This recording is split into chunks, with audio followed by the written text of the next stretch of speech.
महला पंजवा। बंधन काटै सो प्रभु जाकै कल हाथ।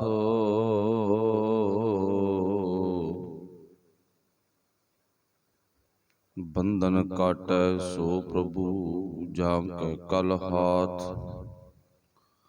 अबर कर्म नहीं छूटिए रखो हर नाथ। तौ शरणागत माधवे पूर्ण दयाल।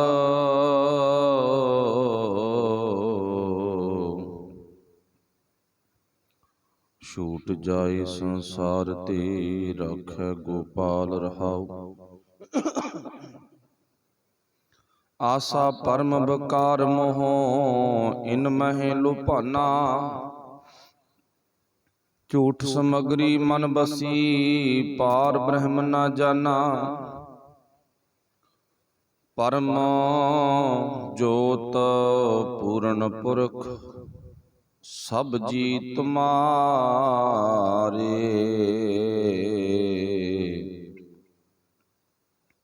ज्यों तू राखे त्यों रहा प्रभ अगम अपारे।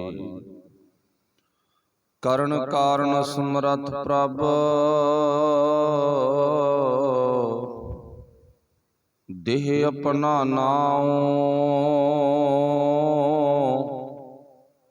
नानक तरिय साध संग हर हर गुण गाओ।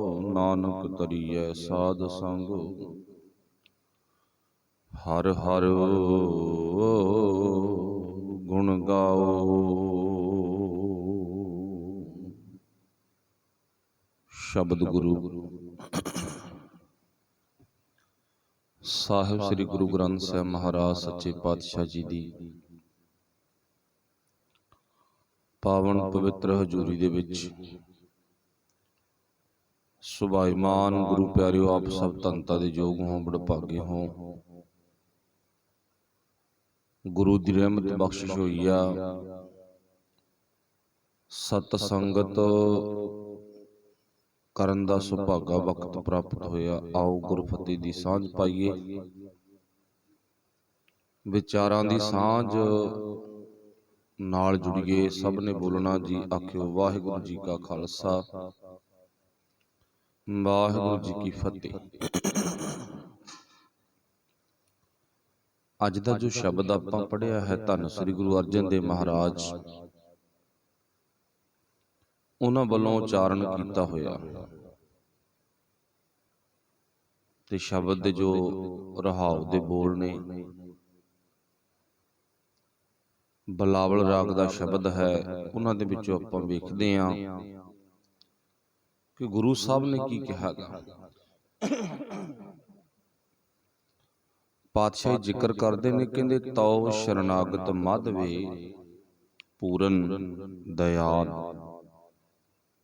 तौ शरणागत माधवे पूरन दयाल। फिर पाशक ने सूट जाए संसार ते राखै गोपाल रहा। हुण इस रहाव दी तुक विच रहाव दे बंद विच पातशाह ने उस परमात्मा काल पुरख वाहिगुरु जी अगे एक अरदास कीती है। हे माया दे पति, हे प्रभु, सारे गुणां नाल भरपूर दयालु कृपालु गुणां दे समुंदर दाता जी, मैं तेरी शरण आया हाँ। शरणागत, शरण तो भाव शरण, आगत तो भाव आउणा। गुरु दी शरण आउण वाला शरणागत। मैं तेरी शरण आया हाँ ते मेरी संसार दे विच रहिंदियां होइयां संसार दे दुनियावी पदार्थां नाल पकड़ बहुत है। मेरी अटैचमेंट बहुत ज्यादा ते मैं बेनती करदा मेरी ये अटैचमेंट टुट जावे। ਮੇਰੀ ਆਪਸੀ ਜਿਹੜੀ ਮੋਹ ਜੰਜਾਲ ਦੇ ਨਾਲ ਚੁੰਬਕੀਕਰਨ ਬਣਿਆ ਪਿਆ ਨਾ, ਇਹ ਖਤਮ ਹੋ ਜਾਵੇ। ਮੈਨੂੰ ਤੇ ਤੋਂ ਬੜਾ ਖਤਰਾ ਮੇਰਾ ਇਹਦੇ ਨਾਲ ਕਦੋਂ ਰਿਸ਼ਤਾ ਟੁੱਟੂਗਾ। ਜਿੰਨਾ ਟਾਈਮ ਇਹ ਮੇਰਾ ਸੰਬੰਧ ਨਹੀਂ ਟੁੱਟਦਾ ਤੇ ਉਹਨਾਂ ਟਾਈਮ ਮੈਨੂੰ ਪਤਾ ਮੈਂ ਖੁਆਰੀ ਦੇ ਵਿੱਚ ਹਾਂ, ਭਟਕਣਾ ਦੇ ਵਿੱਚ ਹਾਂ। ਐ ਵਾਹਿਗੁਰੂ ਜੀ, ਤੂੰ ਫਿਰ ਮੇਰੀ ਏਦਾਂ ਰਾਖੀ ਕਰੋ, ਬਚਤ ਕਰੋ ਮੇਰੀ। ਕਿਉਂ ਆਪਾਂ ਨੂੰ ਪਤਾ ਨਾ ਵੀ ਜਦੋਂ ਆਪਣੇ ਤੇ ਕੋਈ ਵਿਪਤਾ ਆਣ ਕੇ ਪੈਂਦੀ ਹੈ ਤੇ ਆਪਾਂ ਸਾਰੀ ਅਰਦਾਸ ਬੇਨਤੀ ਕਰਦੇ ਹਾਂ, ਆਪੋ ਆਪਣਾ ਜੋ ਵੀ ਜਿੰਨਾ ਹੁੰਦਾ ਗਾ ਸਾਰੇ ਪ੍ਰਬੰਧ ਕਰਦੇ, ਬਚਤ ਹੋ ਜਾਵੇ, ਮੌਤ ਤੋਂ ਬਚ ਜਾਈਏ ਤਾਂ ਸਾਡੇ ਜੀਵਨ ਦੀ ਭਲਾਈ ਹੈ। ਤਾਂ ਇੱਥੇ ਵੀ ਗੁਰੂ ਸਾਹਿਬ ਨੇ ਇਦਾਂ ਹੀ ਬਿਆਨ ਕੀਤਾ, ਮੇਰੀ ਵਿਸ਼ੇ ਵਿਕਾਰਾਂ ਨਾਲੋਂ, ਬੰਧਨ ਨਾਲੋਂ, ਮੋਹ ਦੀ ਜਿਹੜੀ ਤਾਗਾ ਗਾ ਉਹ ਟੁੱਟ ਜਾਵੇ, ਬਚ ਜਾਵਾਂ ਮੈਂ। ਫਿਰ ਅੱਗੋਂ ਗੁਰੂ ਸਾਹਿਬ ਜੀ ਨੇ ਇਸ ਰਹਾਉ ਦੇ ਬੰਦ ਨੂੰ ਖੋਲ ਕੇ ਸਮਝਾਇਆ। ਸਤਿਗੁਰੂ ਪਾਤਸ਼ਾਹ ਜੀ ਕਹਿੰਦੇ ਉਹ ਰੱਬ ਤਾਂ ਬਹੁਤ ਦਿਆਲੂ ਆ, ਜਿਹੜੇ ਹਿਸਾਬ ਨਾਲ ਤੂੰ ਉਹਦੇ ਅੱਗੇ ਮਿੰਨਤਾਂ ਕਰਦਾ, ਇੰਨੀਆਂ ਮਿੰਨਤਾਂ ਤਾਂ ਉਹ ਕਰਵਾਉਂਦਾ ਨਹੀਂ। ਉਹ ਤਾਂ ਬਹੁਤ ਕਿਰਪਾ ਦਾ ਘਰ ਹੈ, ਉਹ ਤਾਂ ਹਰੇਕ ਤੇ ਕਿਰਪਾ ਕਰਦਾ। ਫਿਰ ਪਾਤਸ਼ਾਹ ਜੀ ਕਹਿੰਦੇ ਕਿਰਪਾ ਕਿਹੜੇ ਰੂਪ ਚ ਕਰਦਾ, ਕਿਵੇਂ ਉਹਦੀ ਬਖਸ਼ਿਸ਼ ਹੁੰਦੀ ਆ। ਬੰਧਨ ਕਾਟੈ ਸੋ ਪ੍ਰਭੂ, ਉਹ ਪ੍ਰਭੂ ਪਰਮਾਤਮਾ ਨਾ ਫਿਰ ਜ਼ਰੂਰ ਬੰਧਨ ਕੱਟ ਦਿੰਦਾ। ਕਿਉਂ? ਕਿਉਂਕਿ ਪ੍ਰਭ ਕੈ ਕਲ ਹਾਥਾ, ਉਹ ਪ੍ਰਭੂ ਪਰਮਾਤਮਾ ਦੇ ਹੱਥ ਵਿੱਚ ਸਭ ਕੁਝ ਹੈ। ਉਹ ਰੱਬ ਜੀ ਦੇ ਹੱਥ ਵਿੱਚ ਸਭ ਕੁਝ ਹੈ, ਤਾਂ ਕਰਕੇ ਉਹ ਕੱਟ ਦਿੰਦਾ। ਜਿਵੇਂ ਇੱਕ ਜੱਜ ਹੈਗਾ ਨਾ, ਉਦਾਹਰਨ ਬਣਾ ਲਓ ਵੀ ਉਹਦੇ ਹੱਥ ਵਿੱਚ ਬਰੀ ਕਰਨ ਵਾਸਤੇ ਵੀ ਤਾਕਤ ਹੈ ਤੇ ਉਹਦੇ ਹੱਥ ਵਿੱਚ ਜੇਲ੍ਹ ਵਿੱਚ ਸੁੱਟਣ ਵਾਸਤੇ ਵੀ ਤਾਕਤ ਹੈ। ਹੱਥ ਉਹੀ ਆ, ਪੈਨ ਉਹੀ ਆ, ਪਰ ਉਹ ਸੁਭਾਅ ਬਦਲ ਗਿਆ। ਸੁਭਾਅ ਦੇ ਵਿੱਚ ਗੁਰਮਤਿ ਉਤਰ ਆਵੇ, ਸਿਆਣਪ ਉਤਰ ਆਵੇ ਤਾਂ ਬਰੀ ਹੋ ਜਾਂਦਾ ਮਨੁੱਖ। ਤੇ ਜੇ ਸੁਭਾਅ ਦੇ ਵਿੱਚ ਸਾਡੀਆਂ ਗਲਤੀਆਂ ਹੋਣ ਕਰਕੇ ਨਾ ਬਦਲਾਵ ਆਇਆ ਤੇ ਫਿਰ ਉਸੇ ਹੱਥਾਂ ਦੇ ਨਾਲ, ਉਹਨਾਂ ਉਂਗਲਾਂ ਦੇ ਨਾਲ, ਉਸੇ ਪੈਨ ਦੇ ਨਾਲ ਕੀ ਹੋ ਜਾਂਦਾ, ਉਹ ਆਪ ਜੀ ਨੂੰ ਪਤਾ ਹੈ। ਬੰਦਾ ਮੌਤ ਦੇ ਘਾਟ ਵੀ ਚਲਾ ਜਾਂਦਾ ਹੈ। ਸੋ ਇਸੇ ਕਰਕੇ ਸੱਚੇ ਪਾਤਸ਼ਾਹ ਜੀ ਕਹਿੰਦੇ ਫਿਰ ਅਸੀਂ ਉਸ ਵਾਹਿਗੁਰੂ ਜੀ, ਪਰਮੇਸ਼ਰ ਜੀ, ਪਰਮਾਤਮਾ ਦੇ ਨਾਲ ਮਿਲੀਏ, ਉਹ ਪਰਮਾਤਮਾ ਨੂੰ ਰੋਜ਼ ਯਾਦ ਕਰੀਏ, ਜਿਹੜਾ ਸਾਨੂੰ ਬੰਧਨਾਂ ਤੋਂ, ਵਿਸ਼ੇ ਵਿਕਾਰਾਂ ਤੋਂ ਮੁਕਤ ਕਰਵਾ ਦੇਵੇ। ਤੇ ਉਹਦੇ ਕੋਲੇ ਤਾਕਤ ਵੀ ਹੈ।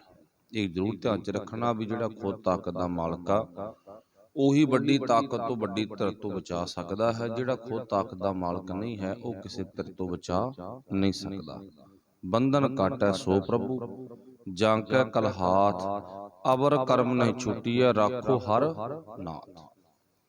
ਫਿਰ ਅੱਗੇ ਧੰਨ ਗੁਰੂ ਅਰਜਨ ਦੇਵ ਮਹਾਰਾਜ ਜੀ ਨੇ ਹਵਾਲਾ ਦਿੱਤਾ। ਕਹਿੰਦੇ ਫਿਰ ਐ ਮਨੁੱਖ, ਕਹਿੰਦੇ ਤੂੰ ਜੋ ਮਰਜ਼ੀ ਯਤਨ ਕਰਦਾ ਰਹਿ, ਜੇ ਤੂੰ ਵਾਹਿਗੁਰੂ ਨਾਲ, ਪਰਮੇਸ਼ਰ ਨਾਲ ਸਾਂਝ ਨਹੀਂ ਨਾ ਬਣਾਏਗੀ, ਤਾਂ ਤੂੰ ਉਸ ਤੋਂ ਬਾਅਦ ਜੋ ਮਰਜ਼ੀ ਕਰਦਾ ਰਹਿ, ਤੇ ਤੇਰੇ ਯਤਨ ਕਰਨ ਦੇ ਨਾਲ ਤੇਰਾ ਯਤਨ ਕਿਸੇ ਅਰਥ ਨਹੀਂ ਲੱਗੇਗਾ। ਅਰਥੋਂ ਭਾਵ ਕਿਸੇ ਲੇਖੇ ਵਿੱਚ ਨਹੀਂ ਆਵੇਗਾ। ਕਿਉਂਕਿ ਆਪਾਂ ਤਾਂ ਬੇਨਤੀ ਕਰਦੇ ਹਾਂ, ਲੇਖਾ ਛੋੜ ਅਲੇਖਾ ਛੁਟੈ।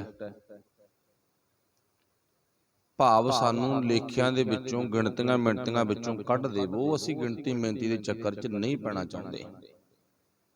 ਇਹ ਗਿਣਤੀ ਦਾ ਚੱਕਰ, ਇਹ ਲੇਖੇ ਜੋਖੇ ਦਾ ਚੱਕਰ ਬੜਾ ਹਿਸਾਬ ਕਿਤਾਬ ਵਾਲਾ ਭੈੜਾ ਚੱਕਰ ਆ। ਇਹਦੇ ਵਿੱਚੋਂ ਮੈਨੂੰ ਬਾਹਰ ਕੱਢ ਦੇ।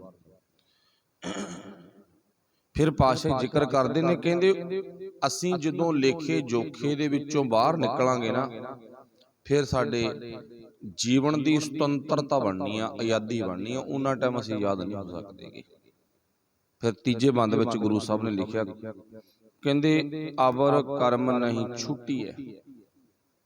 ਅਵਰ ਤੋਂ ਭਾਵ ਹੋਰ, ਕਰਮ ਤੋਂ ਭਾਵ ਕੰਮ, ਛੁੱਟੀਐ ਤੋਂ ਭਾਵ ਨਹੀਂ ਛੁੱਟਿਆ ਜਾਂਦਾ। ਕਿਸੇ ਵੀ ਹੋਰ ਤਰੀਕੇ ਦੇ ਨਾਲ ਅਸੀਂ ਇਹਨਾਂ ਵਾਨਣੂਆਂ ਦੇ ਨਾਲੋਂ, ਇਹਨਾਂ ਪਦਾਰਥਾਂ ਦੇ ਨਾਲੋਂ, ਇਹ ਪਦਾਰਥਵਾਦੀ ਸੋਚ ਦੇ ਨਾਲੋਂ ਆਪਣਾ ਨਾਤਾ ਤੋੜ ਨਹੀਂ ਸਕਦੇ, ਜਿੰਨਾ ਮਰਜ਼ੀ ਆਪਾਂ ਯਤਨ ਕਰ ਲਈਏ। ਇੱਥੇ ਜ਼ਿਕਰ ਜਿੰਨਾ ਮਰਜ਼ੀ ਯਤਨ ਕਰੋ, ਜਿੰਨਾ ਮਰਜ਼ੀ, ਚਾਹੇ ਥੋੜਾ ਯਤਨ ਕਰੀਏ ਤੇ ਚਾਹੇ ਬਹੁਤਾ ਯਤਨ ਕਰੀਏ, ਯਤਨ ਜਿੰਨਾ ਮਰਜ਼ੀ ਹੋਵੇ, ਪਰ ਯਤਨ ਕਰਨ ਦੇ ਨਾਲ ਸਾਡੇ ਯਤਨ ਬੇਅਰਥ ਹਨ। ਤਾਈਓ ਗੁਰੂ ਸਾਹਿਬ ਜੀ ਕਹਿੰਦੇ ਨੇ ਫਿਰ ਉਹ ਮਾਲਕ ਹੀ ਹੈ ਜਿਹੜਾ ਸਾਨੂੰ ਬਚਾ ਸਕਦਾ ਹੈ। ਤੇ ਨਹੀਂ ਆਪਾਂ ਬਹੁਤ ਵਾਰੀ ਪੜ੍ਹਦੇ ਆ, ਇੱਕ ਵਾਰੀ ਨਹੀਂ, ਪ੍ਰਭ ਡੋਰੀ ਹਾਥ ਤੁਮਾਰੀ। ਹੇ ਪ੍ਰਭੂ ਜੀ, ਹੇ ਮੇਰੇ ਮਾਲਕ ਜੀ, ਮੇਰੀ ਜ਼ਿੰਦਗੀ ਦੀ ਡੋਰ, ਮੇਰੀ ਜ਼ਿੰਦਗੀ ਦੀ ਰੱਸੀ, ਮੇਰੀ ਜ਼ਿੰਦਗੀ ਦੀ ਲਗਾਮ ਤੇਰੇ ਹੱਥ ਵਿੱਚ ਹੈ। ਪ੍ਰਭ ਡੋਰੀ ਹਾਥ ਤੁਮਾਰੇ। ਜਿਉਂ ਜਿਵੇਂ ਤੈਨੂੰ ਚੰਗਾ ਲੱਗਦਾ, ਭਾਵ ਹੈ ਜਿਵੇਂ ਤੈਨੂੰ ਭਾਉਂਦਾ ਉਵੇਂ ਤੂੰ ਮੈਨੂੰ ਵਰਤ ਲੈ। ਤੇ ਜੇ ਆਪਾਂ ਡੋਰੀ ਆਪਣੀ ਉਹਦੇ ਹੱਥ ਵਿੱਚੋਂ ਕੱਢ ਦਈਏ ਤੇ ਫਿਰ ਜ਼ਿੰਦਗੀ ਦਾ ਬੁਰਾ ਹਾਲ ਹੋ ਜਾਂਦਾ। ਇਉਂ ਕਹਿ ਲੋ ਮੰਦੜੇ ਹਾਲ ਇੰਨੇ ਕੁ ਹੋ ਜਾਂਦੇ ਜਿਨ੍ਹਾਂ ਨੂੰ ਬਿਆਨ ਵੀ ਨਹੀਂ ਕੀਤਾ ਜਾ ਸਕਦਾ। ਇਹ ਕਿਉਂ ਹੁੰਦੇ ਨੇ? ਸਾਨੂੰ ਗੁਰੂ ਸਾਹਿਬ ਜੀ ਨੇ ਦੱਸ ਦਿੱਤਾ, ਖੁਦ ਸਾਡੀ ਆਪਣੀ ਅਣਗਹਿਲੀ ਕਾਰਨ। ਅੱਗੇ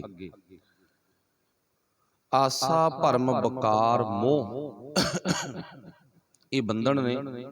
ਹੇ ਵਾਹਿਗੁਰੂ ਜੀ, ਇਸ ਬੰਧਨ ਤੋਂ ਮੈਨੂੰ ਬਚਾਓ। ਆਸਾ ਭਰਮ, ਦੇਖੋ ਇੱਕ ਤਾਂ ਗੱਲ ਹੁੰਦੀ ਹੈ, ਜਿਵੇਂ ਆਪਣੀ ਕਹਾਵਤ ਬਣੀ ਵੀ ਨੇ, ਜੀਵੇ ਆਸਾ ਮਰੈ ਨਰਾਸਾ। ਕਹਿੰਦੇ ਆਸਾ ਵਧਾਉਣ ਵਾਲਾ ਬੰਦਾ ਸਦਾ ਹੀ ਜਿਉਂਦਾ, ਤੇ ਜਿਹਦੀ ਜ਼ਿੰਦਗੀ 'ਚ ਆਸ ਨਾ ਹੋਵੇ, ਨਿਰਾਸ਼ਤਾ ਪੈਦਾ ਹੋ ਜਾਵੇ, ਕਹਿੰਦੇ ਉਹ ਮਰ ਜਾਂਦਾ। ਇਹ ਦੁਨੀਆ ਦੀ ਬੋਲੀ ਆ, ਦੁਨੀਆ ਦੀ ਆਵਾਜ਼ ਆ, ਪਰ ਸੱਚਾਈ ਆ ਵੀ ਧੰਨ ਗੁਰੂ ਨਾਨਕ ਦੇਵ ਮਹਾਰਾਜ ਜੀ ਦੀ ਬਾਣੀ ਦਾ ਜਿਹੜਾ ਫੈਸਲਾ ਨਾ, ਉਹ ਫੈਸਲਾ ਹੈ। ਗੁਰੂ ਸਾਹਿਬ ਜੀ ਕਹਿੰਦੇ ਜਿੰਨੀਆਂ ਤੇਰੀਆਂ ਇੱਛਾਵਾਂ ਵਧਣੀਆਂ, ਆਸ਼ਾਵਾਂ ਵਧਣਗੀਆਂ ਨਾ, ਓਨੇ ਤੋਂ ਦੁਖੀ ਹੋਵੇਗਾ। ਦੁੱਖਾਂ ਦਾ ਕਾਰਨ ਵੱਧ ਆਸ਼ਾਵਾਂ, ਦੁੱਖਾਂ ਦਾ ਮੇਨ ਕਾਰਨ ਇਹੀ ਹੈ, ਵੱਧ ਇੱਛਾਵਾਂ। ਫਿਰ ਸਤਿਗੁਰੂ ਪਾਤਸ਼ਾਹ ਜੀ ਨੇ ਇੱਥੇ ਫਰਮਾਨ ਕਰ ਦਿੱਤਾ ਜਾਰੀ, ਕਹਿੰਦੇ ਫਿਰ ਤੇਰੀਆਂ ਵੱਧ ਇੱਛਾਵਾਂ ਤੈਨੂੰ ਚੱਕਰ 'ਚ ਪਾ ਦਿੰਦੀਆਂ, ਤੇ ਹੈ ਵੀ ਇਵੇਂ। ਜਿਵੇਂ ਆਪਾਂ ਆਮ ਹੀ ਕਹਿ ਦਿੰਦੇ ਵੀ ਜਿੰਨਾ ਕਾਰੋਬਾਰ ਵੱਡਾ ਉਨੀ ਬੰਦੇ ਨੂੰ ਟੈਨਸ਼ਨ ਵੱਧ, ਆਮ ਹੀ ਕਹਿ ਦਿੰਦੇ ਨਾ। ਇੱਥੇ ਗੁਰੂ ਸਾਹਿਬ ਕਹਿੰਦੇ ਉਨੀ ਦੁੱਖ ਵੱਧ ਪਾਈ, ਵੇਖ ਲਾ। ਕਹਿੰਦੇ ਫਿਰ ਉਹ ਮਾਲਕ ਅੱਗੇ ਜਦੋਂ ਆਪਾਂ ਬੇਨਤੀ ਕਰਾਂਗੇ ਨਾ, ਉਹ ਵਾਹਿਗੁਰੂ ਸਾਨੂੰ ਆਸ਼ਾਵਾਂ ਤੋਂ ਬਚਾ ਲੈਂਦਾ। ਫਿਰ ਇੱਥੇ ਲਿਖਿਆ ਕੀ ਆ? ਕਹਿੰਦੇ ਆਸਾ ਭਰਮ ਡਰ ਬਕਾਰ, ਬਕਾਰਾਂ ਦਾ ਡਰ, ਭਰਮ ਮੋਹ, ਇਨ ਮੈਂ ਲੋਭਾਨਾ। ਮਨੁੱਖ ਇਹਨਾਂ ਦੇ ਵਿੱਚ ਫਸਿਆ ਪਿਆ ਹੈ। ਲੋਭਾਨਾ, ਲੋਭੀ ਵਿਅਕਤੀ ਕਾਰਨ ਫਸ ਗਿਆ। ਇਹਦੇ ਵਿੱਚੋਂ ਆਪਾਂ ਸਾਰਿਆਂ ਨੇ ਕੋਸ਼ਿਸ਼ ਕਰਨੀ ਆ। ਗੁਰਦੇਵ ਪਾਤਸ਼ਾਹ ਜੀ ਕਹਿੰਦੇ ਬਾਹਰ ਆਈਏ।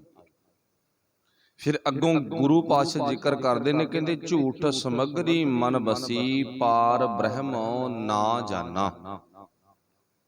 ਝੂਠ, ਝੂਠ ਦੀ ਸਮਗਰੀ, ਸਮਗਰੀ ਮੀਨਜ਼ ਭਾਵ ਜੋ ਅਸੀਂ ਆਪਣੇ ਘਰ ਵਿੱਚ ਪਦਾਰਥ ਵਰਤ ਰਹੇ ਹਾਂ, ਉਹਨਾਂ ਪਦਾਰਥਾਂ ਦੇ ਸਮੂਹ ਇਕੱਠ ਨੂੰ ਆਪਾਂ ਸਮਗਰੀ ਕਹਿ ਦਿੰਦੇ ਹਾਂ। ਜਿਵੇਂ ਸਿਆਣੀਆਂ ਰੂਹਾਂ ਅੱਜ ਵੀ ਇੱਕ ਇਸ਼ਾਰਾ ਕਰਦੇ ਨੇ ਆਪਣੇ ਘਰ ਦੇ ਵਿੱਚ, ਭਾਈ ਕੋਈ ਸਮਗਰੀ ਤਾਂ ਨਹੀਂ ਲਿਆਉਣੀ, ਜਾਂ ਸਮਗਰੀ ਇਕੱਤਰ ਹੋ ਗਈ, ਜਾਂ ਸਾਰੀ ਸਮਗਰੀ ਆ ਗਈ। ਭਾਵ ਕੀ ਹੈ? ਪਦਾਰਥਾਂ ਦੇ ਇਕੱਠ ਨੂੰ ਇੱਕ ਸਮਗਰੀ ਦਾ ਰੂਪ ਦਿੱਤਾ ਜਾਂਦਾ ਹੈਗਾ। ਹੁਣ ਇੱਥੇ ਗੁਰੂ ਸਾਹਿਬ ਕਹਿੰਦੇ ਨੇ, ਕਹਿੰਦੇ ਐ ਮਨੁੱਖ, ਝੂਠ ਦੀ ਸਮਗਰੀ ਹੈ ਜਿਹੜੀ ਤੂੰ ਇਕੱਠੀ ਕਰੀ ਬੈਠਾਂਗਾ। ਸਾਰੀ ਸਮਗਰੀ ਤਾਂ ਬਹੁਤ ਇਕੱਠੀ ਕਰ ਲਈ, ਸਮਾਨ ਤਾਂ ਬਹੁਤ ਇਕੱਠਾ ਕਰ ਲਿਆ, ਪਰ ਹੈ ਸਾਰਾ ਝੂਠ ਨਾਲ ਜੁੜਿਆ ਹੋਇਆ। ਜੋ ਵੀ ਇਕੱਠਾ ਕੀਤਾ, ਜੋ ਭਾਵ ਤੂੰ ਦੇਖਿਆ, ਜੋ ਸੁਣਿਆ, ਜੋ ਬੋਲਿਆ, ਜੋ ਕੀਤਾ, ਜਿੱਥੇ ਗਿਆ, ਸਭ ਨਾਤੇ ਝੂਠ ਨਾਲ ਜੁੜੇ ਹੋਏ ਨੇ। ਫਿਰ ਬਾਦਸ਼ਾਹ ਬਾਣੀ 'ਚ ਵੀ ਲਿਖਦੇ ਨੇ, ਝੂਠੀ ਦੇਖੀ ਪ੍ਰੀਤ ਜਗਤ ਮੈਂ, ਸਾਰੀ ਦੀ ਸਾਰੀ ਪ੍ਰੀਤ ਆ ਜਿਹੜੀ ਰੀਤ ਆ ਇਹ ਝੂਠ ਦੇ ਸਹਾਰੇ ਹੀ ਖੜੀ ਹੈ। ਤੇ ਸੱਚ ਤਾਂ ਵਿੱਚੋਂ ਨਿਕਲ ਗਿਆ, ਸੱਚ ਕਿਨਾਰੇ ਰਹਿ ਗਿਆ, ਸੱਚ ਤਾਂ ਇੱਕ ਕਿਨਾਰੇ ਇੱਕ ਬੰਨੇ ਚਲਾ ਗਿਆ, ਹਨਾ। ਫਿਰ ਗੁਰੂ ਸਾਹਿਬ ਜੀ ਕਹਿੰਦੇ ਝੂਠ ਸਮਗਰੀ, ਚਲੋ ਜੇ ਕਿਸੇ ਬਾਹਰੀ ਤੌਰ ਤੇ ਇਹਨੂੰ ਪਿੜ 'ਚ ਰੱਖ ਲੈਂਦਾ ਨਾ, ਰੜੇ ਮੈਦਾਨ 'ਚ ਰੱਖ ਲੈਂਦਾ, ਤਾਂ ਵੀ ਤੂੰ ਬਚ ਜਾਂਦਾ। ਹੁਣ ਝੂਠ ਦੀ ਸਮਗਰੀ ਹੈ ਜਿਹੜੀ, ਜੇ ਬਾਹਰ ਰੱਖ ਲੈਂਦਾ ਨਾ ਬਚ ਜਾਂਦਾ, ਪਰ ਕੀਤਾ ਕੀ ਆ, ਮਨ ਵਸ ਹੈ। ਘਰ ਦੇ ਵਿੱਚ ਸਮਾਨ ਬਹੁਤ ਆ ਨਾ, ਪਰ ਕੁਝ ਉਹ ਸਮਾਨ ਆ ਜੋ ਕੀਮਤੀ ਗਹਿਣੇ ਡੂੰਘੇ ਥਾਂ ਰੱਖੇ ਪਏ ਨੇ, ਤੇ ਕੁਝ ਉਹ ਸਮਾਨ ਆ ਜੋ ਬਾਹਰ ਵਿਹੜੇ 'ਚ ਖਿਲਰੇ ਪਏ ਨੇ।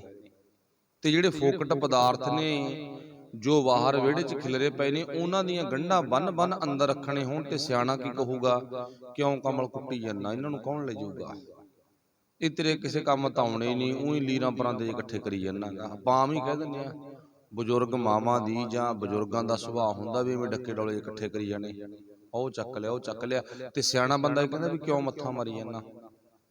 ਇੱਕ ਇਸ਼ਾਰਾ ਨਾ ਸਮਝਣ ਵਾਸਤੇ। ਇੱਥੇ ਗੁਰੂ ਸਾਹਿਬ ਜੀ ਕਹਿੰਦੇ ਵੀ ਜੋ ਤਾਂ ਕੀਮਤੀ ਖਜ਼ਾਨਾ ਸੀ ਪ੍ਰਭੂ ਪਰਮਾਤਮਾ ਦਾ ਨਾਮ ਬੰਦਗੀ, ਉਹ ਮਾਲਕ ਤੋਂ ਗੁਣ ਪ੍ਰਾਪਤ ਕਰਨੇ, ਇਹਨਾਂ ਨੂੰ ਤਾਂ ਤੂੰ ਟਿਕਾਉਣਾ ਸੀ ਆਪਣੇ ਮਨ 'ਚ, ਮਨ ਰੂਪੀ ਕਮਰੇ 'ਚ, ਜਿੱਥੋਂ ਇਹ ਕੋਈ ਚੱਕ ਕੇ ਨਾ ਲਿਜਾ ਸਕਦਾ ਤੇ ਇਹਨਾਂ ਨੂੰ ਤੂੰ ਵਰਤ ਸਕਦਾ। ਤੇ ਜਿਹੜਾ ਅੰਦਰ ਗੰਦ ਮੰਦ ਟਕਾ ਲਿਆ, ਕੂੜਾ ਕਰਕਟ ਟਕਾ ਲਿਆ, ਉਹ ਆ ਝੂਠ, ਝੂਠ ਦੀ ਸਮੱਗਰੀ, ਤੇ ਉਹ ਤੂੰ ਚੰਦਰਿਆ ਆਪਣੇ ਮਨ ਰੂਪੀ ਕਮਰੇ 'ਚ ਧਰੀ ਬੈਠਾਂਗਾ। ਤੇ ਮਨ ਰੂਪੀ ਕਮਰੇ 'ਚ ਝੂਠ ਦੀ ਸਮੱਗਰੀ ਟਕਾ ਕੇ ਭਲਾ ਦੱਸੋ ਹੋ ਜਾਊਗਾ? ਹੋਣਾ ਨਹੀਂ, ਹਨਾ। ਕਿਉਂ ਨਹੀਂ ਹੋਣਾ? ਕਿਉਂਕਿ ਝੂਠ ਦੀ ਸਮੱਗਰੀ ਹੈ ਜਿਹੜੀ, ਝੂਠ ਨਾਲ ਜਿਹੜਾ ਨਾਤਾ ਸੀ ਉਹ ਸਾਡੇ ਦਿਮਾਗ ਵਿੱਚ ਟਿਕ ਗਿਆ, ਸਾਡੇ ਅੰਦਰ ਟਿਕ ਗਿਆ। ਇਹਨੂੰ ਗੁਰੂ ਸਾਹਿਬ ਜੀ ਕਹਿੰਦੇ ਆਪਾਂ ਬਦਲਣਾ, ਬਾਹਰ ਕੱਢਣਾ, ਜਿਹਨੂੰ ਆਪਾਂ ਕਹਿ ਲਈਏ। ਫਿਰ ਪਾਸ਼ੇ ਜ਼ਿਕਰ ਕਰਦੇ ਨੇ ਝੂਠ ਸਮੱਗਰੀ ਮਨ ਵਸੀ, ਜਦੋਂ ਝੂਠ ਦੀ ਸਮੱਗਰੀ ਅੰਦਰ ਆ ਗਈ ਨਾ, ਫਿਰ ਚੇਤਾ ਰੱਖਿਓ ਜਿੱਥੇ ਬਾਹਰੀ ਦੁਨਿਆਵੀ ਪਦਾਰਥ ਕੀਮਤੀ ਜਗ੍ਹਾ ਤੇ ਚਲੇ ਜਾਣ, ਮਤਲਬ ਕਿਸੇ ਕੀਮਤੀ ਕਮਰੇ ਵਿੱਚ ਚਲੇ ਜਾਣ, ਤਾਂ ਉੱਥੇ ਜਿਹੜੀਆਂ ਮਹਿੰਗੀਆਂ ਵਸਤੂਆਂ ਨਾ, ਗਹਿਣੇ ਨੇ, ਉਹ ਰੁਲ ਜਾਂਦੇ ਆ।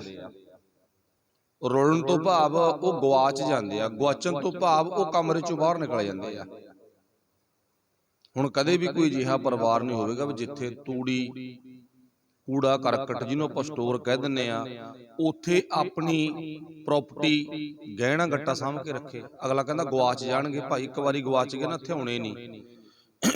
ਕਿਉਂ? ਕਿਉਂਕਿ ਉੱਥੇ ਕੂੜਾ ਕਰਕਟ, ਉਹ ਵਸਤੂਆਂ, ਉਹ ਪਦਾਰਥ ਜ਼ਿਆਦਾ ਨੇ ਜਿਨ੍ਹਾਂ ਨੂੰ ਅਸੀਂ ਬਹੁਤਾ ਨਹੀਂ ਵਰਤਦੇ।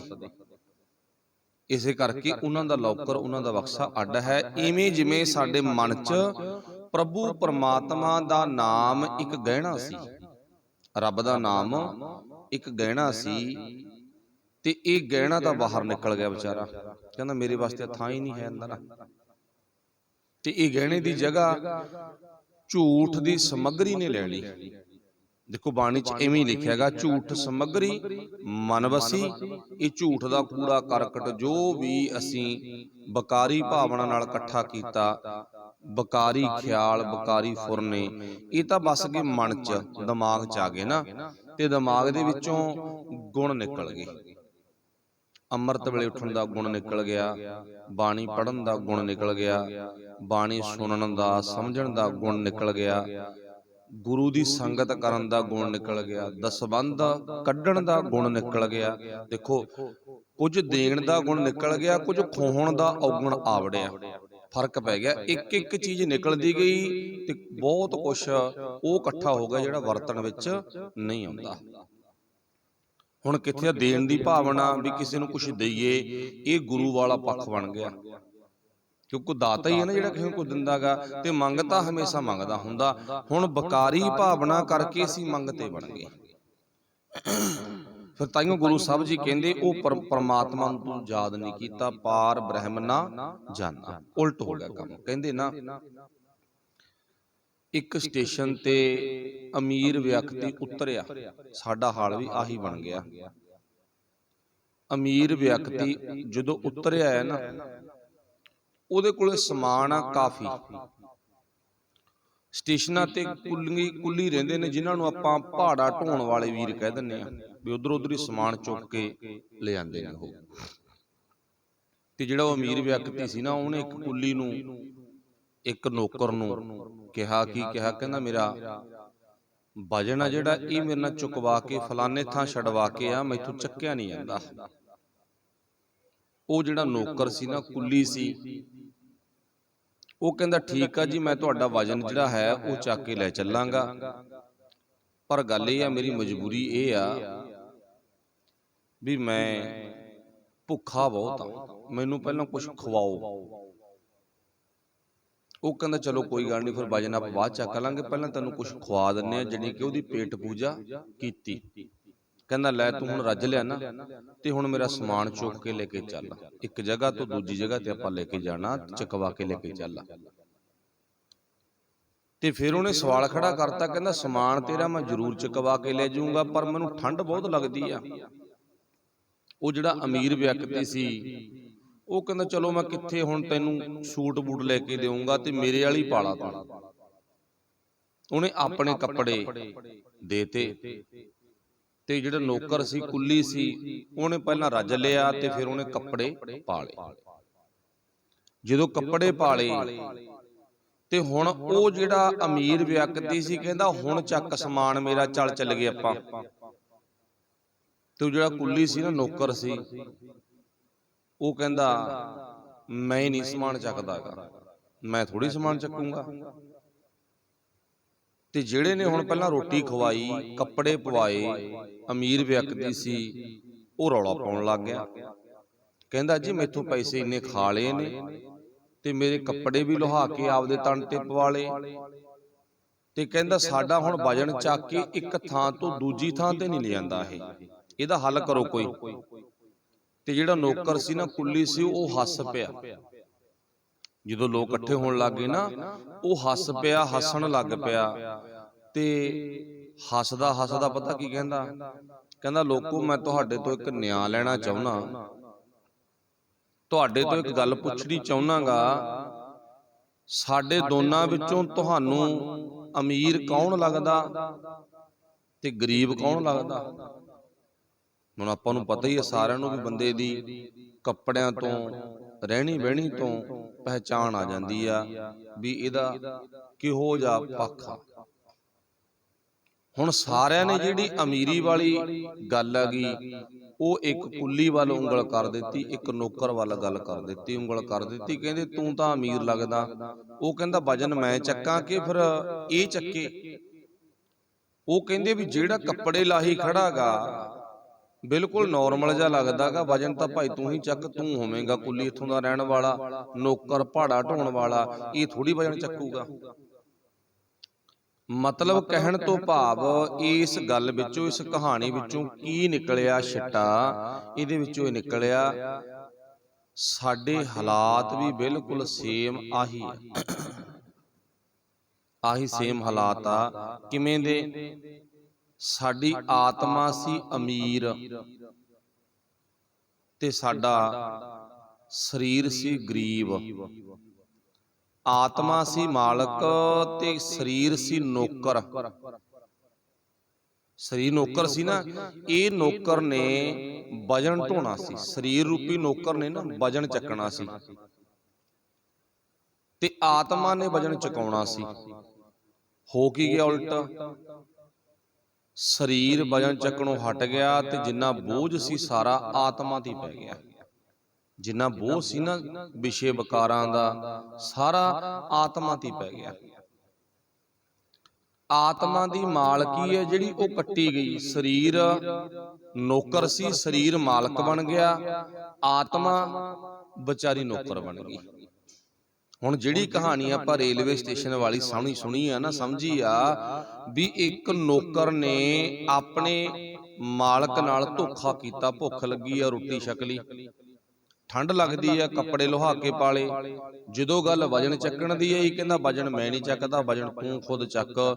ਆਪਾਂ ਨਿਆਂ ਕਰਵਾ ਲੈਂਦੇ ਆ, ਨੌਕਰ ਮੈਂ ਆ ਕਿ ਤੂੰ ਆ। ਲੋਕਾਂ ਨੇ ਉਧਰ ਹੀ ਉਂਗਲ ਕਰ ਦਿੱਤੀ ਜਿਹੜੇ ਪਾਸੇ ਕੱਪੜੇ ਸੋਹਣੇ ਪਾਏ ਹੋਏ ਸਨ, ਤੇ ਹੁਣ ਆਤਮਾ ਤੇ ਸਰੀਰ ਲੋਕਾਂ ਤੋਂ ਨਿਆਂ ਕਰਾਉਂਦੇ ਆ। ਦੱਸੋਗਾ ਭਲਾ ਲੋਕੋ, ਸਾਡੇ ਵਿੱਚੋਂ ਕੌਣ ਅਮੀਰ ਲੱਗਦਾ? ਸਭ ਨੇ ਸਰੀਰ ਕੰਨੀ ਉਂਗਲ ਕਰ ਦਿੱਤੀ, ਸਭ ਨੇ ਤਨ ਬੰਨੀ ਉਂਗਲ ਕਰ ਦਿੱਤੀ। ਕਹਿੰਦੇ ਤਨ ਹੀ ਅਮੀਰ ਲੱਗਦਾ ਨਾ, ਤੇ ਜਿਹੜੀ ਆਤਮਾ ਗਈ ਉਹ ਤਾਂ ਵਿਚਾਰੀ ਨਿੰਮੋ ਝਾਣੀ ਹੋਈ ਬੈਠੀ ਆ। ਉਹ ਤਾਂ ਉਦਾਸ ਹੋ ਕੇ ਬਹਿ ਗਈ ਨਾ, ਉਹ ਤਾਂ ਹੁਣ ਬਿਲਕ ਰਹੀ ਹੈ। ਕਹਿੰਦੀ ਮਾਲਕ ਤਾਂ ਮੈਂ ਸੀ, ਹੋ ਗਿਆ ਕੰਮ ਉਲਟ। ਤੇ ਇਸ ਗੱਲ ਨੂੰ ਆਪਾਂ ਸਾਰੇ ਧਿਆਨ ਨਾਲ ਵੇਖੋ। ਸੱਚਮੁੱਚ ਸਾਡੀ ਅੱਜ ਦੇ ਸ਼ਬਦ ਮੁਤਾਬਕ ਜਿਹੜੀ ਸਾਡੀ ਆਤਮਾ ਨਾ, ਉਹ ਕਮਜ਼ੋਰ ਹੋਈ ਪਈ ਆ। ਜਿਹੜੀ ਸਾਡੀ ਆਤਮਾ ਕਹਿ ਲੋ, ਉਹ ਕਮਜ਼ੋਰ ਹੋਈ ਪਈ ਆ। ਸਰੀਰ ਆ ਜਿਹੜਾ, ਇਹ ਬਲਵਾਨ ਹੋ ਗਿਆ। ਆਤਮਾ ਮਾਲਕ ਸੀ, ਉਹ ਨੌਕਰ ਬਣ ਗਈ, ਤੇ ਜਿਹੜਾ ਨੌਕਰ ਸੀ ਉਹ ਬਣ ਗਿਆ ਮਾਲਕ। ਉਲਟ ਹੋ ਗਿਆ ਕੰਮ।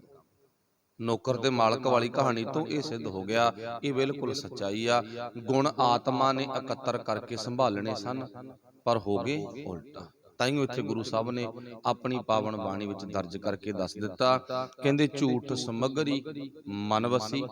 ਝੂਠ ਦੀ ਜਿੰਨੀ ਵੀ ਸਮੱਗਰੀ ਸੀ, ਉਹ ਸਾਰੀ ਸਾਡੇ ਮਨ 'ਚ ਵਸ ਗਈ। ਤੇ ਅੱਗੇ ਪਾਰ ਬ੍ਰਹਮ ਪਰਮਾਤਮਾ, ਉਹਨੂੰ ਤੂੰ ਭੁੱਲ ਗਿਆ। ਪਾਰ ਬ੍ਰਹਮ ਨਾ ਜਾਣਾ, ਗੁਰੂ ਨੂੰ ਪਰਮਾਤਮਾ ਨੂੰ ਵਿਸਾਰ ਦਿੱਤਾ, ਉਹਨੂੰ ਬਿਲਕੁਲ ਅੱਖਾਂ ਤੋਂ ਪਾਸੇ ਕਰ ਦਿੱਤਾ। ਤੇ ਉਹਨੂੰ ਭੁੱਲਣਾ, ਉਹਨੂੰ ਤੂੰ ਯਾਦ ਰੱਖ। ਪਰਮਾਤਮਾ ਨੂੰ ਆਤਮਾ ਦੇ ਨਾਲ ਯਾਦ ਕਰਿਆ ਕਰ। ਜ਼ੁਬਾਨ ਦੇ ਨਾਲ ਭਾਵੇਂ ਥੋੜਾ ਯਾਦ ਕਰ ਲਈ, ਪਰ ਆਤਮਾ ਦੇ ਨਾਲ ਜ਼ਰੂਰ ਯਾਦ ਕਰਿਆ ਕਰ। ਕਿਉਂ? ਕਿਉਂਕਿ ਆਤਮਾ ਦੇ ਵਿੱਚ ਹੀ ਆਪਾਂ ਆਮ ਹੀ ਕਹਿ ਦਿੰਦੇ ਪਰਮਾਤਮਾ ਦਾ ਵਾਸਾ ਹੈ। ਅੱਗੇ ਪਰਮ ਜੋਤ ਪੂਰਨ ਪੁਰਖ ਸਭ ਜੀਤ ਮਾਰੀ। ਫਿਰ ਇਹ ਜੇ ਆਤਮਾ ਗੁਰੂ ਗਿਆਨ ਨਾਲ ਜੁੜ ਪਏ ਨਾ, ਜੁੜ ਜਾਵੇ, ਫਿਰ ਕੀ ਹੁੰਦਾ? ਫਿਰ ਇਹ ਆਤਮਾ ਦੇ ਵਿੱਚ ਗੁਰੂ ਦੇ ਗਿਆਨ ਦਾ ਤੇਲ ਪੈਣਾ ਸ਼ੁਰੂ ਹੋ ਜਾਂਦਾ, ਤੇ ਬੱਤੀ ਪੈਣੀ ਸ਼ੁਰੂ ਹੋ ਜਾਂਦੀ ਆ, ਤੇ ਇਹ ਆਤਮਾ ਭਲੇ ਕੰਮ ਕਰਨ ਲੱਗ ਜਾਂਦੀ ਆ। ਜਿਹਨੂੰ ਆਪਾਂ ਕਹਿੰਦੇ ਆ ਅੰਦਰ ਦਾ ਸਕੂਨ, ਫਿਰ ਇਹ ਆਤਮਾ ਨਾ ਆਨੰਦ ਵਿੱਚ ਜੀਵਨ ਜਿਉਣ ਲੱਗ ਜਾਂਦੀ ਆ। ਫਿਰ ਇਸੇ ਆਤਮਾ ਨੂੰ ਗੁਰੂ ਸਾਹਿਬ ਨੇ ਕਿਹਾ ਪਰਮ ਜੋਤ। ਪਰਮ ਤੋਂ ਭਾਵ ਰੁਤਬਾ, ਉਹ ਰੁਤਬਾ ਉੱਚਾ ਰੁਤਬਾ। ਜੋਤ ਤੋਂ ਭਾਵ ਉਹ ਜੋਤ ਜਿਹੜੀ ਜੋਤ ਵਰਗੀ ਦੁਨੀਆ ਵਿੱਚ ਹੋਰ ਕੋਈ ਜੋਤ ਹੀ ਨਹੀਂ ਹੈ। ਮੰਨ ਲਓ ਆਪਾਂ ਤਕਰੀਬਨ, ਤੁਸੀਂ ਸਿਆਣੇ ਹੋ, ਸਾਰੇ ਇਸ ਗੱਲ ਨੂੰ ਸਮਝਦੇ ਆ ਵੀ ਇੱਕ ਜੋਤ ਆ ਜਿਹੜੀ ਉਹ ਬਾਹਰੀ ਤੌਰ ਤੇ ਬੰਦਾ ਲਾਉਂਦਾ। ਬੜੀ ਆਪਾਂ ਆਪਣੇ ਪਰਿਵਾਰਾਂ ਦੇ ਵਿੱਚ ਇਦਾਂ ਦਾ ਕਰਮ ਕਰਦੇ ਹੋਵਾਂਗੇ।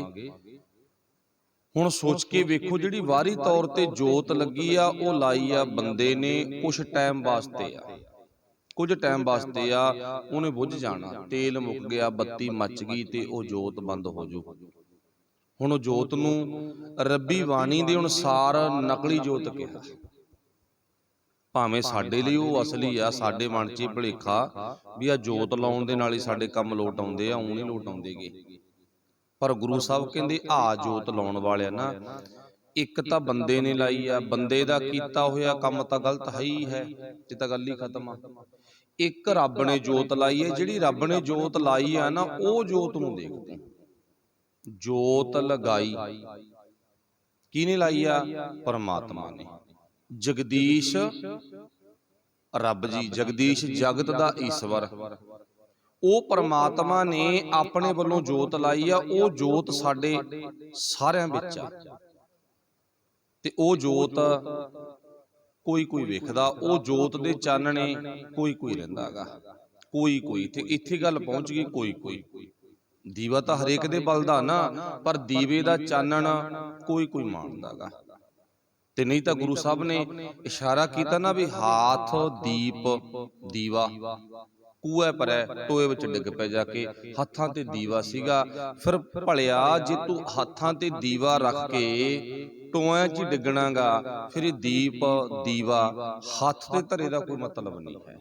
ਉਹ ਕਿਹੜਾ ਦੀਵਾ ਗਾ? ਸਾਡੀ ਜੋਤ, ਅੰਦਰ ਦੀ ਆਤਮਾ ਜੋਤ। ਉਹ ਵਾਹਿਗੁਰੂ ਨੇ ਦੀਵਾ ਤੇਰੇ ਅੰਦਰ ਟਿਕਾਇਆ ਵਿਆ ਗਾ, ਤੇ ਡਿੱਗ ਪਿਆ ਜਾ ਕੇ ਟੋਏ 'ਚ। ਉਹ ਟੋਆ ਕਿਹੜਾ ਸੀਗਾ?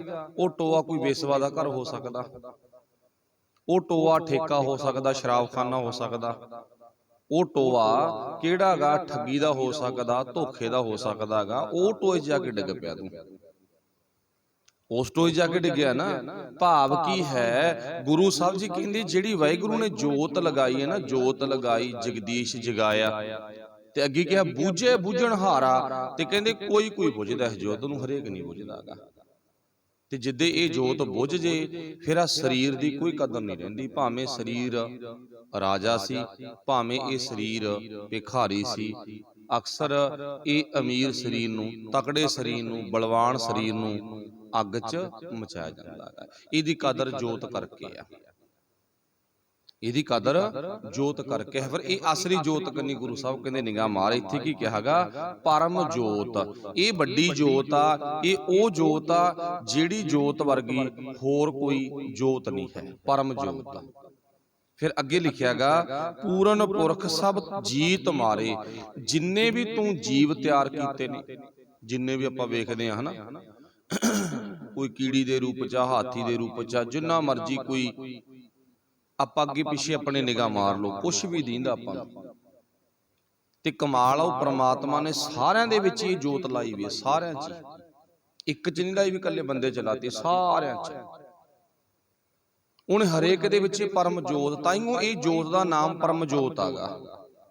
ਇਹ ਇਸ ਜੋਤ ਦਾ ਨਾਮ ਤਾਈਓ ਗੁਰੂ ਸਾਹਿਬ ਨੇ ਪਰਮ ਜੋਤ ਰੱਖਿਆ। ਬਹੁਤ ਵੱਡੀ ਜੋਤ ਆ ਭਾਈ। ਇਹ ਆਪਣੇ ਵਾਲੀ ਤਾਂ 5-7 ਮਿੰਟਾਂ 'ਚ ਬੰਦ ਹੋ ਜਾਂਦੀ ਆ, ਇਹ ਤਾਂ ਹਵਾ ਦਾ ਬੁੱਲਾ ਆ ਗਿਆ ਤਾਂ ਬੰਦ ਹੋ ਜੂ। ਪਰ ਆਹ ਜੋਤ ਜਿਹਨੇ ਜਗਾਈ ਆ, ਇਹ ਨਾ ਤਾਂ ਹਵਾ ਦੇ ਬੁੱਲੇ ਨਾਲ ਬੰਦ ਹੋਵੇ, ਨਾ ਇਹ 5 ਮਿੰਟਾਂ ਬਾਅਦ ਬੰਦ ਹੋਵੇ, ਤਾਂ ਜਿਹਨੇ ਲਾਈ ਆ ਉਹੀ ਬੰਦ ਕਰੂ।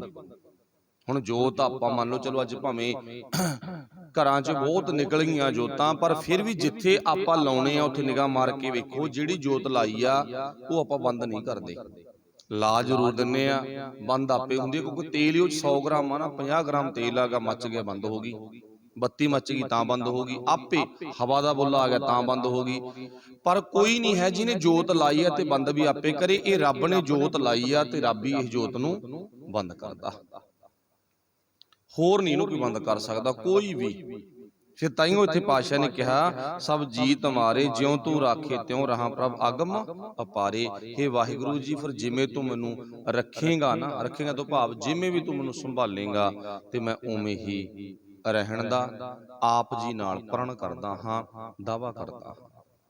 ਤੁਸੀਂ ਬਖਸ਼ਿਸ਼ ਕਰੋ, ਤੁਹਾਡੀ ਕਿਰਪਾ ਸਦਕਾ ਮੈਂ ਆਪਣੀ ਇਸ ਜੋਤ ਨੂੰ ਬੁੱਝ ਸਕਦਾ ਹਾਂ, ਤੇ ਨਹੀਂ ਮੈਂ ਬੁੱਝ ਨਹੀਂ ਸਕਾਂਗਾ।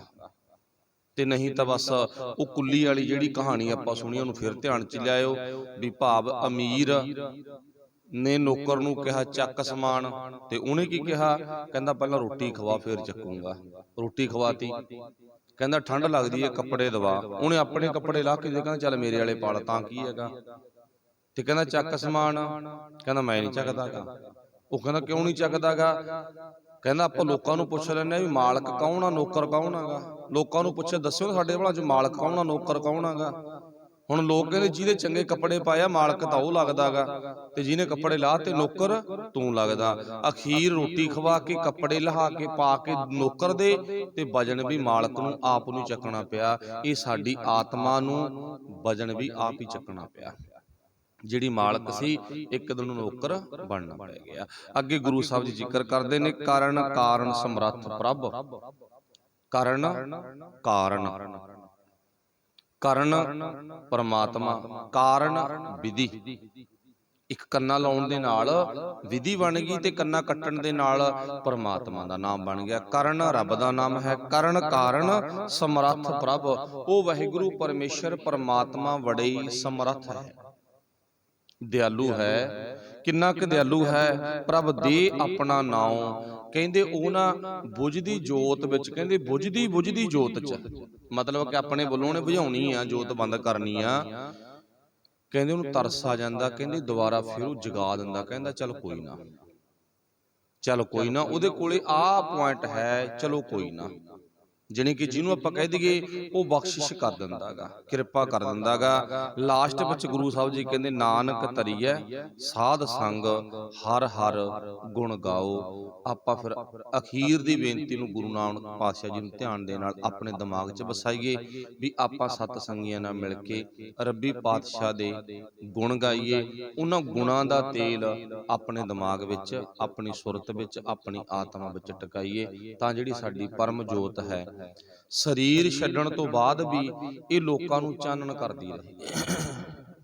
ਹੁਣ ਇਹ ਗੱਲ ਧਿਆਨ 'ਚ ਰੱਖਿਓ, ਦੀਵਾ ਟੁੱਟ ਜੇ, ਬੱਤੀ ਮੱਚ ਗਈ, ਹੈ ਹੀ ਨਹੀਂ, ਤੇਲ ਵੀ ਹੈ ਨਹੀਂ ਨਾ, ਨਮੂਨਾ ਹੀ ਖਤਮ ਹੋ ਗਿਆ। ਦੀਵੇ ਦਾ, ਬੱਤੀ ਦਾ, ਤੇਲ ਦਾ ਨਮੂਨਾ ਸਾਰਾ ਖਤਮ ਹੋ ਗਿਆ। ਤੇ ਜੇ ਕੋਈ ਆਸ ਲਾਵੇ ਵੀ ਇਹ ਦੀਵਾ ਮੇਰਾ ਭਲਾ ਕਰ ਸਕਦਾ ਹੈ, ਚਾਨਣ ਕਰ ਸਕਦਾ ਹੈ, ਤਾਂ ਆਪਾਂ ਕੀ ਕਹਾਂਗੇ? ਤੇਰੀ ਆਸ ਬਿਲਕੁਲ ਗਲਤ ਆ। ਆਸ ਬਿਲਕੁਲ ਗਲਤ ਆ ਨਾ, ਪਰ ਸਚਾਈ ਆ ਵੀ ਜਿਹੜੀ ਰੱਬ ਨੇ ਜੋਤ ਲਾਈ ਆ ਨਾ, ਇਹ ਜੋਤ ਧਰੀ ਵੀ ਆ ਸਰੀਰ ਰੂਪੀ ਦੀਵੇ 'ਚ। ਜਬ ਲਗ ਤੇਲ ਦੀਵੇ ਮੁਖ ਬਾਤੀ, ਤਬ ਸੂਝੈ ਸਭ ਕੋਈ, ਤੇਲ ਜਲੈ ਬਾਤੀ ਠਹਿਰਾਨੀ, ਸੂਨਾ ਮੰਦਰ ਹੋਈ, ਰੇ ਬੌਰੇ ਤੁਹੇ ਘਰੀ ਨਾ ਰੱਖੈ ਕੋਈ। ਹੁਣ ਉੱਥੇ ਕਬੀਰ ਸਾਹਿਬ ਜੀ ਕਹਿੰਦੇ ਆ, ਬੌਰੇ ਬੰਦੇ, ਜਦੋਂ ਆ ਸਰੀਰ ਟੁੱਟ ਗਿਆ ਨਾ, ਤੈਨੂੰ ਕਿਸੇ ਨੇ ਘੜੀ ਵੀ ਨਹੀਂ ਰੱਖਣਾ ਇੱਥੇ, ਤੈਨੂੰ ਲੈ ਜਾਣਗੇ ਚੱਕ ਕੇ। ਭਾਵ ਜੋਤ ਇਹਦੇ ਵਿੱਚੋਂ ਬੁਝ ਗਈ। ਅੱਛਾ, ਸਰੀਰਕ ਤਲ ਤੇ ਸਾਡਾ ਸਾਰੇ ਦਾ ਸਾਰਾ ਦੀਵਾ ਟੁੱਟ ਗਿਆ, ਬੱਤੀ ਮੱਚ ਗਈ, ਤੇਲ ਮੁੱਕ ਗਿਆ, ਤੇ ਆਸ ਕਰੀਏ ਵੀ ਹੁਣ ਚਾਨਣ ਕਰੇ, ਇਹ ਕਰ ਸਕਦੀ ਆ ਬਾਹਰੀ ਤੌਰ ਤੇ? ਨਹੀਂ। ਜਵਾਬ ਸਾਰਿਆਂ ਦਾ ਹੋ ਨਹੀਂ। ਜਿਹੜੇ ਮਰਜੀ ਵਿਦਵਾਨ ਨੂੰ ਪੁੱਛ ਲਓ, ਜਿਹੜੇ ਮਰਜੀ ਡਾਕਟਰ ਨੂੰ ਪੁੱਛ ਲਓ, ਜਿਹੜੇ ਮਰਜੀ ਮਾਸਟਰ ਨੂੰ ਪੁੱਛ ਲਓ, ਜਿਹੜੇ ਮਰਜੀ ਆਪਾਂ ਦੁਨੀਆ ਦੇ ਸੰਤ ਮਹੰਤ ਨੂੰ ਪੁੱਛ ਲਓ ਵੀ ਆ ਦੀਵਾ ਪਹਿਲਾਂ ਜਗਦਾ ਸੀ, ਉਹਨੂੰ ਤੋੜ ਦੋ, ਤੇਲ ਨਿਕਲ ਗਿਆ, ਬੱਤੀ ਖਤਮ ਹੋ ਗਈ, ਵੀ ਸਾਨੂੰ ਇਹਦੇ ਤੋਂ ਆਸ ਆ ਵੀ ਇਹ ਹਨੇਰੇ ਵਿੱਚ ਚਾਨਣ ਕਰੂ ਹੁਣ। ਤੇ ਉਹ ਡਾਕਟਰ ਕੀ ਕਹੂ? ਨਾ, ਗਲਤ ਭਾਵਨਾ ਲਾਈ ਬੈਠਾ ਤੂੰ ਤਾਂ। ਜਦੋਂ ਦੀਵੇ ਹੀ ਟੁੱਟ ਗਿਆ, ਬੱਤੀ ਹੈ ਨਹੀਂ, ਤੇਲ ਮੱਚ ਗਿਆ, ਹੈ ਹੀ ਨਹੀਂ ਕੁਛ, ਚਾਨਣ ਭਲਾ ਕਿਵੇਂ ਕਰੂਗਾ? ਚਲੋ ਇਹ ਤਾਂ ਗੱਲ ਖਤਮ ਹੋ ਗਈ ਨਾ, ਵੀ ਹਾਂ ਅਸੀਂ ਮੰਨ ਗਏ ਵੀ ਚਾਨਣ ਨਹੀਂ ਹੋ ਸਕਦਾ। ਪਰ ਸੱਚ ਜਾਣਿਓ, ਜਿਹੜਾ ਗੁਰੂ ਨਾਨਕ ਪਾਤਸ਼ਾਹ ਦੀਵਾ ਬਾਲ ਦੇਵੇ ਨਾ, ਜਿਹੜਾ ਦੀਵਾ ਗੁਰੂ ਬਾਲ ਦੇਵੇ, ਰੱਬ ਜੀ ਕਹਿ ਲੋ, ਪਰਮਾਤਮਾ ਜੀ ਕਹਿ ਦੋ, ਜਿਹੜੇ ਦੀਵੇ ਦੇ ਨਾਲ ਰੱਬ ਜੀ ਦਾ ਸੰਬੰਧ ਜੁੜ ਜਾਵੇ, ਉਹ ਦੀਵਾ ਟੁੱਟਣ ਤੋਂ ਬਾਅਦ ਵੀ ਚਾਨਣ ਹੁੰਦਾ ਰਹਿੰਦਾ ਗਾ। ਦੀਵਾ ਟੁੱਟਣ ਤੋਂ ਬਾਅਦ ਚਾਨਣ ਹੁੰਦਾ ਰਹਿੰਦਾ ਗਾ। ਕਿਵੇਂ ਇਹਨੂੰ ਸਮਝਾਂਗੇ ਆਪਾਂ? ਇਉਂ ਸਮਝਾਂਗੇ, ਭਗਤ ਫਰੀਦ ਸਾਹਿਬ ਜੀ ਦਾ ਇੱਕੋ ਇਸ਼ਾਰਾ ਬਚਦਾ ਬਹੁਤ ਨੇਗੇ। ਭਗਤ ਫਰੀਦ ਸਾਹਿਬ ਜੀ ਦਾ ਸਰੀਰ ਰੂਪੀ ਦੀਵਾ, ਜਿਹਨੂੰ ਆਪਾਂ ਹੁਣੀ ਪੜ੍ਹਿਆ ਸੀ ਨਾ, ਕਬੀਰ ਸਾਹਿਬ ਦਾ ਕਿਹਾ ਹੋਇਆ ਬਚਨ, ਜਬ ਲਗ ਤੇਲ ਦੀਵੇ ਮੁਖ ਬਾਤੀ। ਆਸਵਾਸਾਂ ਰੂਪੀ ਬੱਤੀ ਜਿੰਨਾ ਟਾਈਮ ਇਹਦੇ ਚ ਹੈ ਨਾ, ਉਨਾ ਟਾਈਮ ਹੀ ਕੰਮ ਕਰਦਾ, ਉਦੋਂ ਬਾਅਦ ਇਹ ਕੰਮ ਕਰਨ ਨੂੰ ਹਟ ਜਾਂਦਾ, ਕਬੀਰ ਸਾਹਿਬ ਜੀ ਕਹਿੰਦੇ। ਪਰ ਇੱਥੇ ਹੁਣ ਪਹਿਲੀ ਉਦਾਹਰਨ ਫਰੀਦ ਸਾਹਿਬ ਦੀ ਲੈਤੀ ਆ। ਉਹ ਦੀਵਾ ਟੁੱਟੇ ਨੂੰ 850 ਸਾਲ ਹੋ ਗਿਆ, ਉਹ ਬੱਤੀ ਮੱਚੀ ਨੂੰ 850 ਸਾਲ ਹੋ ਗਿਆ, ਉਹ ਤੇਲ ਮੁੱਕੇ ਨੂੰ 850 ਸਾਲ ਹੋ ਗਿਆ। ਤੇ ਪਰ ਚੇਤਾ ਰੱਖਿਓ, ਅਜੇ ਵੀ ਬਾਬਾ ਫਰੀਦ ਸਾਹਿਬ ਦੇ ਅੰਦਰ ਜਿਹੜਾ ਰੱਬ ਜੀ ਨੇ ਗਿਆਨ ਦਾ ਦੀਵਾ ਬਾਲਿਆ ਸੀ ਨਾ, ਦੁਨੀਆ ਨੂੰ ਚਾਨਣ ਕਰੀ ਜਾਂਦਾ ਹੈਗਾ, ਕਰਦਾ ਨਾ ਚਾਨਣ। ਕਬੀਰ ਸਾਹਿਬ ਨੇ ਕਿਹਾ ਸੀ, ਜਬ ਲਗ ਤੇਲ ਦੀਵੇ ਮੁਖ ਬਾਤੀ, ਤਬ ਸੂਝੇ ਸਭ ਕੋਈ, ਤੇਲ ਜਲੇ ਬਾਤੀ ਠਹਿਰਾਨੀ, ਸੁੰਨਾ ਮੰਦਰ ਹੋਈ। ਇਹ ਮੰਦਰ ਸੁੰਨਾ ਹੋ ਜਾਊਗਾ। ਪਰ ਕਬੀਰ ਸਾਹਿਬ ਜੀ ਵੀ ਅੱਜ ਤਕਰੀਬਨ 550 ਪੌਣੇ 600 ਸਾਲ ਹੋ ਗਿਆ ਇਸ ਧਰਤੀ ਤੋਂ ਗੁਜ਼ਰਿਆ ਨੂੰ, ਜੋ ਅਜੇ ਵੀ ਬਾਣੀ ਦੇ ਵਿੱਚ ਆਪਣੀ ਆਵਾਜ਼ ਰਾਹੀਂ ਸਾਨੂੰ ਚਾਨਣ ਕਰ ਰਹੇ ਨੇ। ਗੁਰੂ ਸਾਹਿਬ ਆ ਸਾਡੀ ਕੁਆਲਿਟੀ ਬਣਾਉਣੀ ਚਾਹੁੰਦੇ ਨੇ। ਦੀਵਾ ਟੁੱਟ ਵੀ ਜਾਵੇ ਨਾ, ਸਰੀਰ ਮੱਚ ਗਿਆ, ਭਾਵ ਇਹ ਤਾਂ ਪਤਾ ਹੀ ਅੱਜ ਨਹੀਂ ਕੱਲ, ਕੱਲ ਨਹੀਂ ਪਰਸੋਂ, ਜੋ ਉਪਜਿਓ ਸੋ ਬਿਨਸ ਹੈ, ਪਰੂ ਆਜ ਕੈ ਕਾਲ, ਅੱਜ ਕੱਲ ਪਰਸੋਂ। ਇਸ਼ਾਰਾ ਕੀ ਆ? ਹੁਣ 2 ਦਿਨਾਂ ਨੂੰ, 2 ਮਹੀਨਿਆਂ ਨੂੰ, 2 ਸਾਲਾਂ ਨੂੰ, 5 ਸਾਲਾਂ ਨੂੰ, 10 ਸਾਲ, ਇੱਕ ਦਿਨ ਤਾਂ ਜਾਣਾ ਹੀ ਆ ਨਾ। ਪਰ ਕੰਮ ਉਹ ਕਰ, ਇਹ ਦੀਵਾ ਟੁੱਟਣ ਤੋਂ ਬਾਅਦ, ਬੱਤੀ ਮੱਚਣ ਤੋਂ ਬਾਅਦ, ਤੇਲ ਮੁੱਕਣ ਤੋਂ ਬਾਅਦ ਫਿਰ ਵੀ ਤੂੰ ਚਾਨਣ ਦੁਨੀਆ ਨੂੰ ਕਰਦਾ ਰਹਿ। ਦੁਨੀਆ ਨੂੰ ਤਾਂ ਛੱਡ, ਆਪਣੇ ਘਰ 'ਚ ਹੀ ਚਾਨਣ ਕਰਦੇ। ਤੇਰੀ ਕੋਈ ਨੂੰਹ ਹੀ ਆ ਕੇ ਕਹਿੰਦੀ ਰਹੇ ਵੀ ਮੇਰਾ ਤਾਂ ਸਹੁਰਾ ਸਾਹਿਬ ਵਾਲਾ ਹੀ ਚੰਗਾ ਸੀ। ਆਪਣੇ ਬੱਚਿਆਂ ਨੂੰ ਕਹੋ ਸਿੱਖਿਆ ਉਹ ਤੋਂ ਲੈ ਲਓ, ਤੇ ਜੇ ਨਲਾਇਕ ਹੋਏ ਫੇਰ ਨਹੀਂ ਉਹ ਕਹਿੰਦੀ।